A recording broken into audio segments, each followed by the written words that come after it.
अच्छा जी, बिस्मिल्लाहिर्रहमानिर्रहीम। आज बेटा जो हमारा टॉपिक है how to write a chemical formula, कि केमिकल फार्मूले को कैसे लिखा जाता है। अच्छा, पास पेपर में क्वेश्चन वो ये लॉन्ग क्वेश्चन के तौर पर पूछ चुका है। वो क्वेश्चन को शुरू करता है, एक्सप्लेन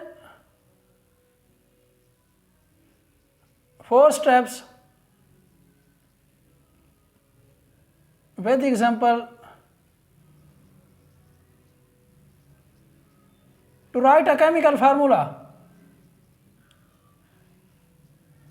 ये लॉन्ग क्वेश्चन के तौर पर उसने पूछा हुआ है एक साल।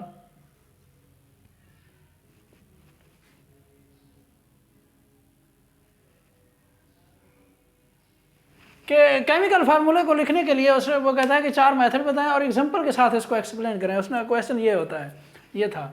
अच्छा, सबसे पहले देखते हैं कि केमिकल फार्मूले को लिखा कैसे तरह जाता है। बेटा बेसिकली केमिकल फार्मूले की 2 टाइप्स होती हैं, एक मॉलिक्यूलर फार्मूला होता है, एम्पिरिकल फार्मूला होता है, दूसरा मॉलिक्यूलर फार्मूला होता है। ये आगे जाके हम पढ़ेंगे।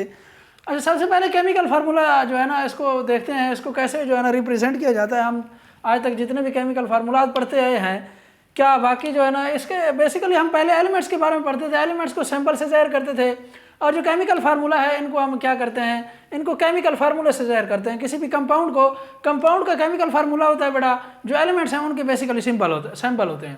अच्छा, देखते हैं आज जो हम पढ़ेंगे ये सारे के सारे कंपाउंड ही होंगे। जो केमिकल फार्मूला, जिनका केमिकल फार्मूला होता है बेटा, वो कंपाउंड ही होते हैं। तो उनके अलावा बाकी जो जितने भी पहले हम पढ़ चुके हैं एलिमेंट्स के बारे में, हम पहले पढ़ चुके हैं कि नाइट्रोजन को इस चीज़ से ज़ाहिर करते हैं, क्लोरीन को इस चीज़ से ज़ाहिर करते हैं, वो सारे के सारे एलिमेंट्स के सैंपल थे। अच्छा, केमिकल फार्मूला का सबसे पहला स्टेप वो ये कहता है, वो कहता है sample of 2 elements are written side by side in order of positive ion first and negative ion later. सबसे पहले बेटा क्या करना है, आपने पॉजिटिव आयन को पहले लिखना है, नेगेटिव आयन को बाद में लिखना है। समझने की कोशिश करनी है, जो है ना कंसेप्चुअल है थोड़ा सा। पहले आपने क्या करना है बेटा, पॉजिटिव आयन लिखना है और उसके बाद नेगेटिव आयन लिखना है। ऐसा नहीं हो सकता कि पहले आप नेगेटिव आयन लिख दें उसके बाद पॉजिटिव आयन लिखें। पहले पॉजिटिव आयन लिखना है, ऑर्डर उनका ये जो है ना इसको फुलफिल करना है आपने। फर्स्ट जो है ना पॉजिटिव आयन लिखना है, उसके बाद क्या करना है बेटा, नेगेटिव आयन लिखना है। मैंने 2 एग्जांपल उठाई हैं सब जो है ना स्टेप्स में अंदर। अब देखिए Na पॉजिटिव होता है, Cl नेगेटिव होता है। ये एक पॉजिटिव आयन है और ये नेगेटिव आयन है। ये इसी तरह ये पॉजिटिव आयन है और ये नेगेटिव आयन है, क्लोरीन। अब देखें पॉजिटिव आयन वो होता है बेटा कैटाइन होता है, जिसके ऊपर पॉजिटिव चार्ज होता है बेसिकली वो कैटाइन कहलाता है, और जिसके ऊपर नेगेटिव चार्ज होता है बेसिकली वो क्या होता है, एनाइन होता है। अब पॉजिटिव चार्ज को मैंने पहले लिखा और नेगेटिव चार्ज बाद में लिखा। यहाँ में भी ऐसा है, सेकंड एग्जांपल के अंदर ये पॉजिटिव चार्ज वाला पहले है और नेगेटिव चार्ज वाला बाद में है। दूसरा स्टेप वो कहता है कि इनके अंदर इनकी जो जितनी भी विलनसीज हैं, विलनसी के बारे में हम पढ़ चुके हैं। किसी भी आइटम की जो कंबाइनिंग पावर होती है वो उसकी विलनसी कहलाती है, और बेसिकली वो ज़्यादातर यही डिपेंड करता है, इस चीज़ के ऊपर डिपेंड करती है विलनसी, वो क्या है उसके वैलेंस शेल के अंदर इलेक्ट्रॉन की तादाद कितनी है। अच्छा, विलनसी वो कहता है, विलनसी जो है ना इनको कहाँ पे लिखना है, valency should be at the top right corner.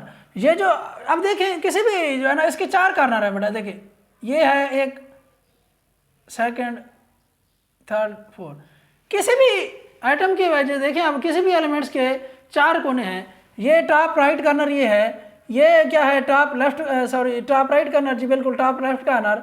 इसी तरह क्या है ये लेफ्ट कॉर्नर है, राइट कॉर्नर है, बट क्या है एट द लोएस्ट पार्ट है, और ये लेफ्ट कॉर्नर है at the lowest part.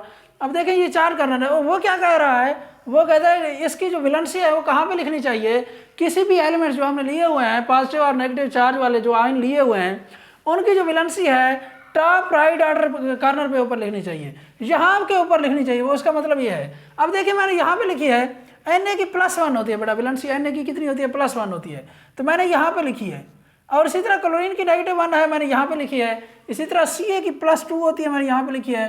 Chlorine की -1 होती है, मैंने यहाँ पे लिखी है।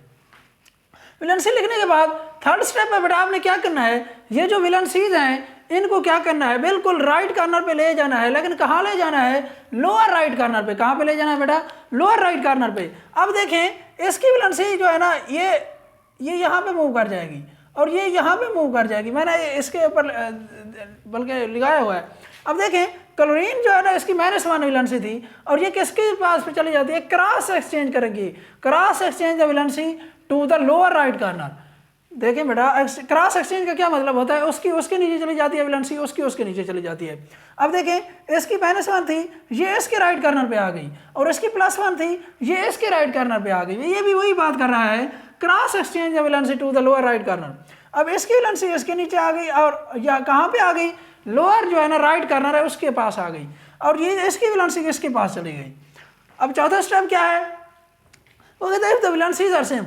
अगर वैलेंसी सेम है बेटा, वो एक दूसरे को कैंसिल आउट कर देते हैं। मिसाल के तौर पर इसकी +1 है, इसकी -1 है, ये एक दूसरे को कैंसिल आउट कर देंगी। इसकी भी 1 है, इसकी भी 1 है, तो इसका मतलब ये है इसको हम नहीं लिखते। जो जिनकी वैलेंसी बेटा सेम होती है, अगर दोनों के दोनों आयन पॉजिटिव और नेगेटिव आयन्स की वैलेंसी सेम है, तो हम उस वैलेंसी को नहीं लिखते। अब देखिए यहाँ पे मैंने 1 और 1 नहीं लिखा हुआ, यहाँ पे ना यहाँ पे 1 और 1 लिखा हुआ। अब देखें कहीं किसी की जगह पे मैंने 1 और 1 नहीं लिखा, क्यों? क्योंकि इसकी वैलेंसी भी 1 है, इसकी वैलेंसी भी 1 है। लेकिन एक बात का याद रखिए, ये प्लस और माइनस वाला चक्कर नहीं होता, प्लस माइनस बिल्कुल नेगलेक्ट कर दिए जाते हैं। सिर्फ वैलेंसी को देखा जाता है कि 1 है, 2 है, 3 है, 4 है, जितनी भी है व्हाटसोएवर।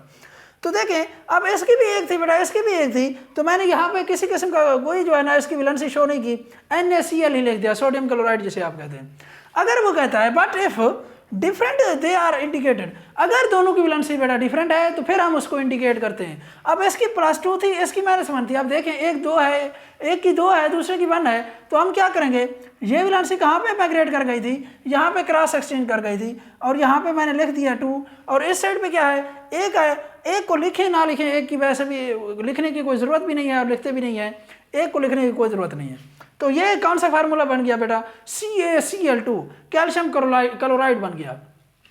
अच्छा, उसके बाद एक इंपॉर्टेंट बात की है उसने, वो कहता है if an ion is combination of 2 or more atoms. ये जो आयन्स हैं, ये जो पॉजिटिव और नेगेटिव आयन्स हैं, अगर ये अब यहाँ पे तो हमने यही लिया है कि एक नेगेटिव आयन है या एक पॉजिटिव आयन है, सिर्फ और सिर्फ एक ही एलिमेंट्स हैं। अब वो कहता है ये जो आयन है ये कम्बिनेशन मुख्तलिफ एटम्स का, मुख्तलिफ एलिमेंट्स का अगर कम्बिनेशन है, जिन्हें हम रेडिकल कहते हैं, तो फिर वो जो कहता है बेरिंग नेट चार्ज, इनके ऊपर एक नेट चार्ज होता है जो इनके मजबूरी जो है ना उसका पूरा। अब देखें एक उसने एग्जाम्पल भी दी है, SO4-2, ये सल्फेट आयन है बेटा। बेसिकली सल्फेट आयन का जो नेट चार्ज हो, अब देखें इसके अंदर सल्फर भी है, इसके अंदर 4 ऑक्सीजन के एटम भी हैं। देखें 2 एटम हो गए, अब सल्फर भी हो गया, ऑक्सीजन भी हो गया, लेकिन इनके ऊपर जो नेट चार्ज है वो -2 है। इसी तरह एक और भी एग्जांपल उसने दी है, PO4-3। अब देखें P भी है, इसके अंदर फास्फोरस भी है, ऑक्सीजन भी है, 2 एटम है, इनका कम्बिनेशन है। इनका जो नेट चार्ज है इसका कितना है बेटा, वो -3 है। ये एक फास्फेट ग्रुप है। वो कहता है then the net charge represent the valency, ये जो नेट चार्ज है बेसिकली वो कहता है यही वैलेंसी शो करेंगे। उसने एक एग्जांपल भी दी, Al2SO4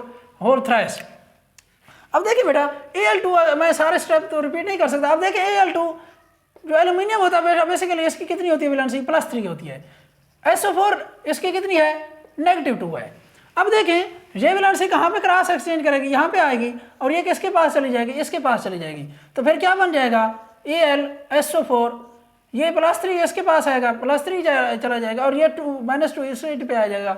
ये Al2SO4 ये वही फार्मूला है जो उसने लिखा हुआ है, डायरेक्ट लिखा हुआ उसने, जस्ट फार्मूला लिखा है। तो आपको मेरे ख्याल में समझ आ गई होगी। ये इसकी वैलेंसी इसके राइट कार्नर पे आ जाती है बिल्कुल लोअर साइड पे, और इसकी वैलेंसी इस साइड पे चली जाती है लोअर साइड पे। अगर ये एक दूसरे के बिल्कुल सेम होते तो अगर हम इनको कैंसिल आउट कर देते, जिस तरह NaCl था। अगर ये डिफरेंट है, चूँकि एक 2 है और दूसरे की 3 है, तो इसीलिए हमने उसको राइट कार्नर पर ही रहने दिया।